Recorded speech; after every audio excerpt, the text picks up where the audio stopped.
Happy Thursday and welcome to the briefing room on ABC. I'm John Santucci alongside Arlette Saenz and Justin Fischel.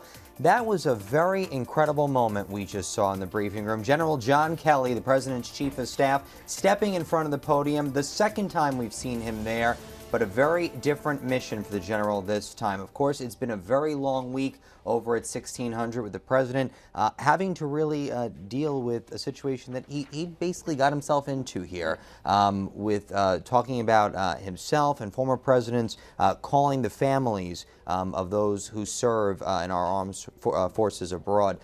General Kelly, of course, as he mentioned and does not often like to talk about, as we well know, lost his son as he was serving our nation abroad. And of course, some comments about that have kind of gotten the general pulled into this. A lot to dive into in a very short briefing than we had expected. This was really just an incredible moment. I mean, I think everyone here was just kind of glued to the TVs, Justin. We were not expecting that. That, if you thought the last time he came out was dramatic. And that was just a week ago. This was high drama.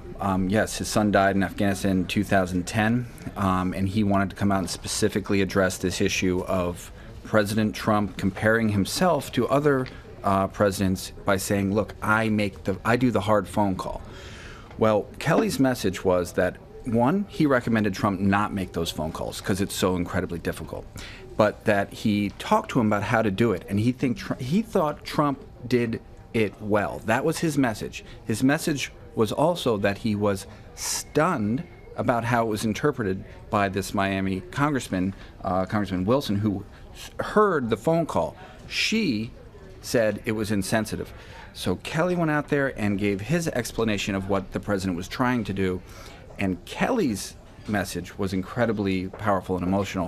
What we're left to wonder is, was the president's? I mean, that's something I don't think we're going to know right now. But to your point, an incredible, powerful moment talking about how he actually went to Arlington Cemetery and walked among the stones for an hour and a half, stones that he had actually placed there, he said in several instances. I want to actually go to the Pentagon where our reporter, Louis Martinez, who is always there for us, is stationed. Louis, you were watching that moment with us. What's your takeaways?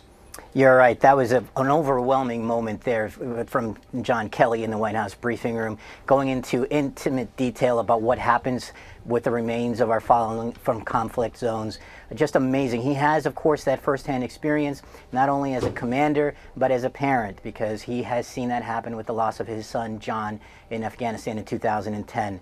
But just amazing detail to hear. As you said, I called the newsroom, and the newsroom was silent, I was told, because everybody was gripped just listening to him as he spoke. But, you know, he went in there just talking about the experience of what it's like, about what it's like to receive a message from a casualty officer, that it's really not so much the call from a president or a senior leader that matters as much as that interaction with the casualty officer. And just amazing detail there from him of what it's like. And yes, I too was struck by the fact that he said that on a very busy day yesterday, he took time off, an hour and a half, to go to Section 60. That is where most of the combat fallen from Iraq and Afghanistan are buried here in Arlington Cemetery. And he walked among the headstones. That is a very telling moment of how personally he takes this issue. And it's just amazing to watch. And Louis, I mean, listen, for those who don't know, you have been over at the Pentagon for us, it seems like forever. But you know a lot about General Kelly. I was struck, knowing him in his time as DHS in the White House, to see him talking about his son and that experience. I mean, what was that for you, Louis? I mean, this is a man who is deeply private about what him and his wife went through when they lost their son. No, you nailed it. He is an intensely private man when it comes to the situation surrounding his son. He doesn't want to talk about it much. I mean, he is active with the families of other fallen Marines because it is a common bond that they have. But he really hasn't talked about it. He's been very private in the sense of the circumstances about it. But he has talked about how he works with others in order to console others who have gone through this similar circumstance. But it's truly amazing here to watch somebody of his stature address something like this, because, as you said, he's been here for a long time. I've known him as a commander here. I knew him as when he was a senior military assistant to the Secretary of Defense. Very personable, very approachable, but there were certain things that you couldn't talk with him. And I should also note that when he talked about the casualty officer, there was one thing that he didn't bring up, and that was his his own personal experience. He was a senior ranking general. He's lost his lieutenant son in Afghanistan in combat. A very senior officer in the Marine Corps was sent to give him that news, to tell him that his son had fallen in Afghanistan. He doesn't talk about that much, and neither do other senior officers, but it shows you the level of respect and empathy that the military community shares with each other with a situation like this. Catherine Falder's over at the White House for us. Catherine, as Louis was saying, it was a pretty quiet moment for us all here watching this. What was it like over in the briefing room today? Kind of very unexpected, obviously. Really unexpected, and you saw there that Sarah Sanders didn't even take questions after General Kelly finished. But John, you kind of hit the nail on the head there. It was a powerful moment from General Kelly, a somber moment there in the briefing room. And as you guys were saying, this is something that General Kelly has made very clear that he doesn't want to talk about. He doesn't want to talk about his son who was killed in action. That's something that's very personal to him. So to have him here come out to the briefing room and deliver this powerful message was truly stunning for a bunch of us in the briefing room. But I would note that, General Kelly said that yesterday he went to Arlington National Cemetery to collect his thoughts on everything that was going on yesterday. The word that he used a lot in there was the word stunned at the congresswoman who came out and relayed some of the details of President Trump's phone call with the widow of Sergeant LaDavid Johnson. So, John, really a powerful moment in that briefing room, something we weren't expecting. I'm not sure if we'll see it anytime again soon, but powerful moment. No, I think that is definitely a moment we're all going to remember. I do want to bring it back in here to the Bureau with Justin and Arlette.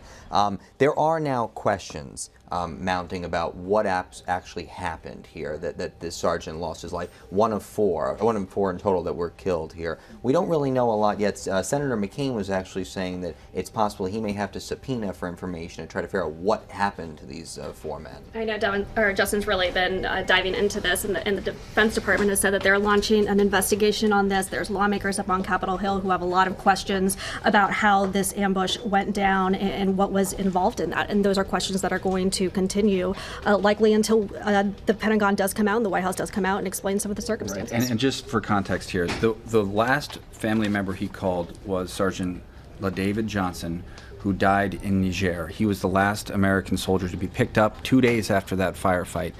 And there's a lot of questions about why there was that delay, why this Green Beret unit was ambushed the way it was. Should there have been better planning? And what's so interesting about this is these are all very good questions. And what's also kind of sad about it is that we're just now asking about it since this whole issue has been politicized so heavily. We, the media, weren't asking these questions, right, at least on the same level. The members on the Hill certainly weren't asking these questions with the veracity that they're doing now. And, and Louis can talk more, and I think we should talk to Louis about what, Louis, if you could, reminding our viewers what we're doing in Niger, because that has been a big question surrounding the death of these four Americans as well. That's right, Justin. It's about 1,100 American troops in West Africa. The bulk of them are inside Niger, mostly a desert country, vast desert country in the Western Sahara. It borders Mali. In Mali, they've had an Islamic extremist insurgency now for a couple of years. The French military has been fighting against them. The U.S., under the Obama administration in 2013, sent a team there to help out with the drone surveillance reconnaissance mission to support the French military in that operation. Over the years, it's been continued and it's grown in size. There are now about 800 American forces there, but most of those are construction workers. They're building up a second drone base in the northern desert up there of Niger. And what they're doing as well is they also have these counterterrorism teams. Well, the people that do that, the training of foreign militaries around the world are Army Green Berets, and this is why you have that number of Army Green Berets inside Niger. They were there to train the local military in the fight against these Islamic extremists. Who were these Islamic extremists? Some of them are affiliated with Al-Qaeda, others are affiliated with ISIS. In this case, it appears that the attack was launched by 50 fighters from a group affiliated with ISIS, a group called ISIS in the Greater Sahara. So that is the situation. This is how long American troops have been there. It's not a well-known mission, but as we've seen, this is a continuation by this administration of the Obama administration's idea of by, with, and through, where we support local militaries in their fight against extremism. We're going to be asking a lot more questions in the coming days, and I know, Louis, you and the gang over there at the Pentagon for us are going to be leading that charge. Thank you for joining us. Thank you, Catherine Falders, for stepping up at the White House. Thanks to our team. That's going to do it for us today at the Briefing Room. We'll have much more always online at abcnews.com, and of course the latest tonight on World News Tonight with David Muir. For Justin Fischel and Arlette Saenz, I'm John Santucci. Enjoy your Thursday.